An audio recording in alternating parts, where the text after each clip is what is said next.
మళ్లీ రాష్ట్రంలో మూడు ముక్కలాటలాడే పరిస్థితి రావద్దు అన్నారు ఏపీ సీఎం చంద్రబాబు. రాజధానికి భూములిచ్చే రైతులను అడ్డుకుంటున్నారని విమర్శించారు. వైసీపీ అధినేత బయటకు వస్తే ఎవరో ఒకరు చనిపోవాల్సిందే అని కామెంట్ చేశారు. డిఎస్సీలో అవినీతి అంటూ వైసీపీ రాద్ధాంతం చేస్తోందని మండిపడ్డారు. మావిగన్ వాటికన్ సిటీ తరహాలో మావిగన్ మీకు అర్థమైందా తమ్ముళ్ళు? మీకు అర్థమైందా మా ఆడబిడ్డలు? మావిగన్ నేను అడుగుతున్నా ఇక్కడుండే వాళ్ళకి, అమరావతి కావాలన్నా రాజధానిగా కావాలంటే ఎత్తుల పైకెత్తండి. ఏ ఒక్క వ్యక్తి అయినా మావిగన్ సహకరిస్తారా అని మిమ్మల్ని అడుగుతున్నా.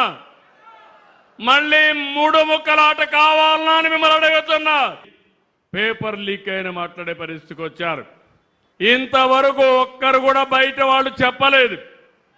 ఎవరు రాజకీయం చేశారంటే గొడ్డలి పార్టీ రాజకీయం చేసే పరిస్థితికి వచ్చారు. ఆ విషయం మీరు గుర్తుపెట్టుకోవాలి.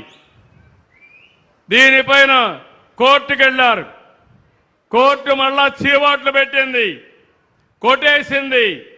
కానీ ఇప్పుడు కూడా ధర్నాలు చేస్తారు. ధర్నాలు చేసే వీళ్ళు చేసే పనులు మీరు చూస్తే ప్రజలకు ఇబ్బంది కలిగించాలని ప్రయత్నం చేస్తున్నారు. వచ్చారు. ఇప్పుడు ఎన్నికలు పెడితే చీరాలలో మొన్నటి కంటే ఎక్కువ మెజారిటీ ఓట్లు ఇవ్వడానికి సిద్ధంగా ఉన్నారు. రాష్ట్రంలో కూడా ఈ పరిస్థితి. ఇలాంటి సమయంలో ఒక పర్యటన పెడతారు. పేరు పొగాకు రైతుల కోసం, చేసేది రౌడీజం. ఎక్కడికక్కడ రప్ప రప్ప అంటూ రోడ్డు మీదకి వస్తారు.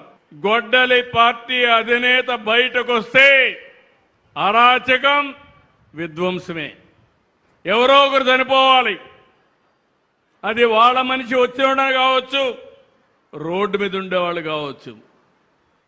ఇలాంటి అరాచకాలు జరిగినప్పుడు పోలీసు వ్యవస్థకు కూడా మీరు బలం ఇవ్వాలి.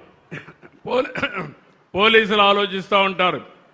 రాజకీయ నాయకులు కాబట్టి నేరాలు ఘోరాలు చేసినా మనం ఏం చేయలేమనే పరిస్థితికి వస్తున్నారు.